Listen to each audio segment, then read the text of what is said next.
we obviously love to play the Hellfest. It's we came here since the first early starts, like Fury Fest and etc. Maybe they grounded us, I don't know. I haven't done anything, but I think tonight we had a great show. The altar stage was completely packed. People were looking for Moonspell. So see you in 10 years, Hellfest. 10 years? Maybe, yeah.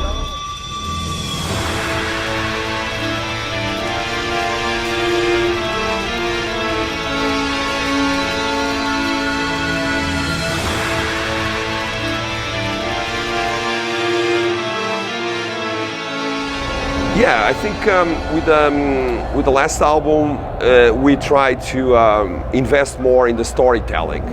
That's the symphonic part. A lot of people use this symphonic, but it seems they're just repeating themselves, you know.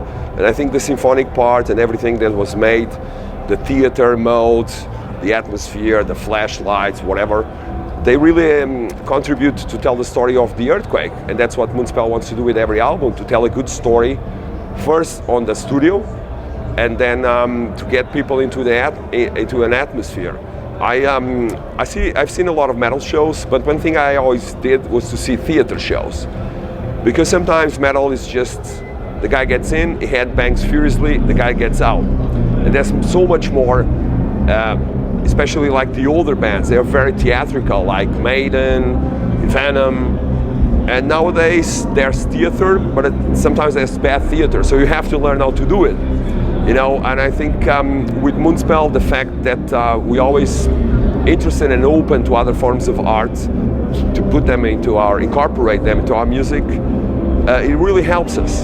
And once in Portugal, I even went as far as making theater myself with a big like band with horns and flutes and you know, oboes and all kind of stuff. And I learned a lot from that process as the frontman of a rock band, yeah, metal band, yeah. Sometimes I really like a frontman in the band to go there and to tell people a story. Like King Diamond is the best example, I would say. And I think that's great when you are live. It's great also to have someone just have to mosh around or do the Viking rowboat and the Wall of Death.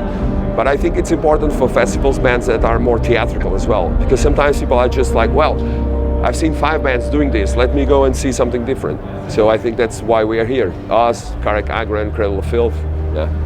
But I've seen King Diamond a couple of times and it's mind-blowing, it's really great. I see them with different set lists as well. And nowadays he plays more of Abigail, which is one of my favorite albums, Fatal Portrait and Abigail. But I really like some of his stuff, like Spider's Lullaby. I mean, he's talking about theater, you know, he's the king of that. It's like, obviously we have Alice Cooper, but for our generation, King Diamond is our freak, you know. He's something, I grew up listening to a lot of King Diamond, and I was always fascinated because it's one of those artists that you put up an album and you cannot pick songs. You have to listen to the whole thing so you can get a grasp of what he's telling with the story. And there's so many movies being made and fucking Netflix and everything. Why don't they make a movie of Abigail? It's such a good plot, you know. I read it many times and I think people should make a movie about that.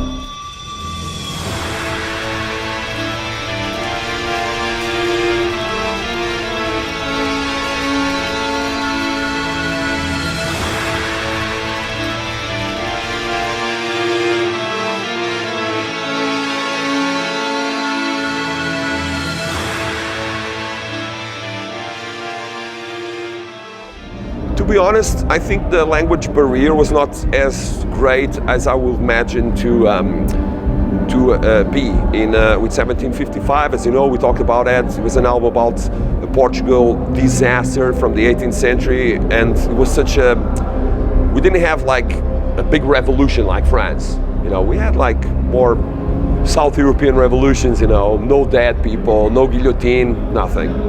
And but we had also very dramatic events, and the earthquake, not only the death toll and the earth's, you know, and Lisbon breaking down, but also the aftermath of the earthquake was very important for the Portugal of today, because finally we could get rid of a very imposing Christianity. And I couldn't tell these stories in other language than in Portuguese. But for instance, one of the tours we did in 1755 was through the East, Russia, and it was really packed because people liked history, you know, they learned about it, they liked earthquakes, and they liked Moonspell. So they didn't mind it was in Portuguese.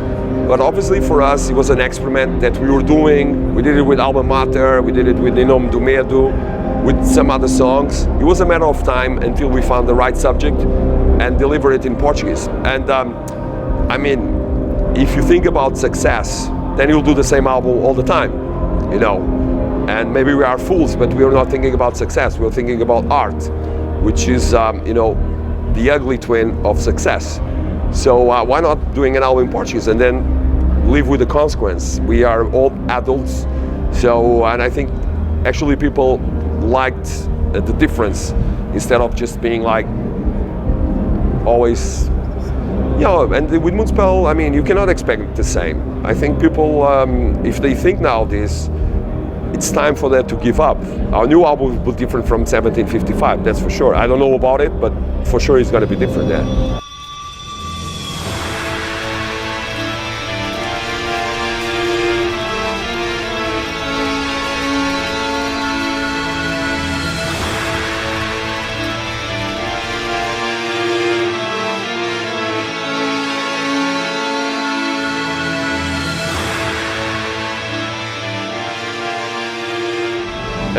It's a slow disaster. It's not so dramatic. It's not one day from the other. Well, things have changed a lot, and I think the world is way shittier than it was when I was growing up, definitely. And I don't care if people call me old, it's just a fact. Music was better, everything was better, and people were more committed to it. You know, nowadays, when you approach music, you don't want to do music, you want to have success. That's what you chase. And people can tell me everything, the young bands, but I know they're chasing success. And us, Samael, Rotting Christ, we're just, you know, trying to survive while doing our stuff. As far as the state of the world, well, I'm a child of a Cold War. So I always believe that man will one day make such a big mistake that we're all gonna like end. Now I have a kid. You know, he's 7 years old, so I don't want this to happen. So it's a big dilemma. But I think that people just gave up on being human to each other. I don't want to be moral, because I think people must do whatever they want to do. But I think with the internet, with all the fake news, we have created ourselves a shitty world, definitely, and it's not that great. So. The bright side is that I have a lot of subject to talk about in the albums. So if the world was all like a rainbow and shit, Moonspell wouldn't exist, for instance. Other bands would, but not Moonspell. So, I mean, just like you guys, I try to make the best out of this world and think by my own head, my own mind. Don't believe if something is presented to me, I like to think about it, not take it as a fact, but to think about it. And I think that's the right answer, to reflect more. More philosophy, less Facebook. Or philosophy in the Facebook, which I follow, but it sucks. So go and read some old books, yeah. Go to the library, yeah.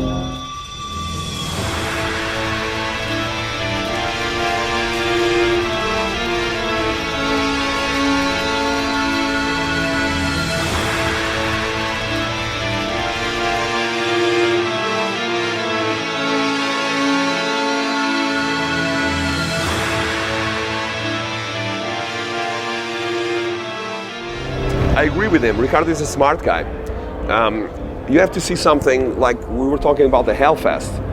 With Moonspell, the years are very heavy because even though we think and we know that we sell records, that we are like not a major band, but also not a very small band, sometimes we have situations of being the underdog that's really heavy, you know, because we came here and everybody loves it. So I don't know what the big deal is of not coming here. And it's not a money thing because we're not Aim on a Mart or Rammstein. We're quite cheap, you know. So, or Manowar, we're way cheaper. Yeah, ouch.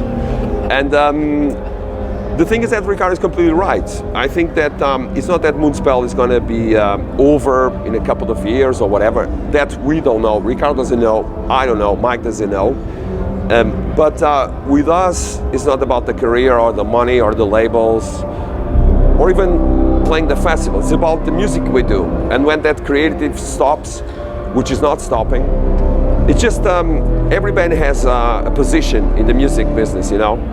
And our position is this: we don't rush. We don't do albums to go on tour. We don't do albums to go on festivals. It's harder, yeah. You get more criticism, yeah, you do. But I always believed music is about freedom. So I wanted to do whatever I want. If a guy from a label comes, you can do this. I say, fuck off. You're a label guy.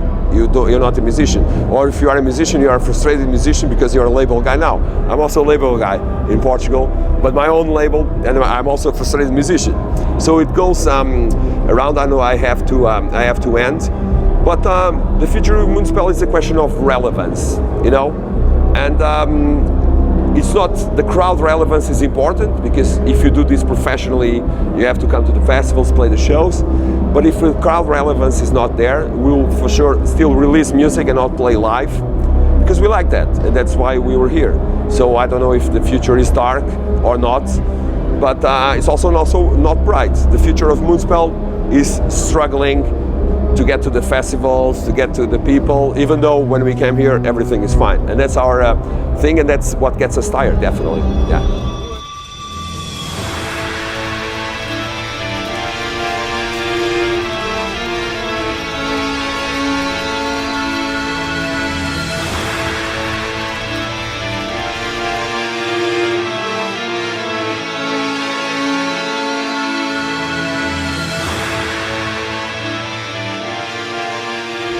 No, I mean, we are searching for a new idea. We have one now, and when we have it, for sure we're gonna do it really, really fast. But we are not really concerned about the new album right now. We're going to tour with Rotting Christ. It's going to be a big tour, and maybe on tour we're gonna change some ideas. I don't know. Maybe next year we're gonna record a new album. But so far, it's not like we are really having something to tell about it. Yeah.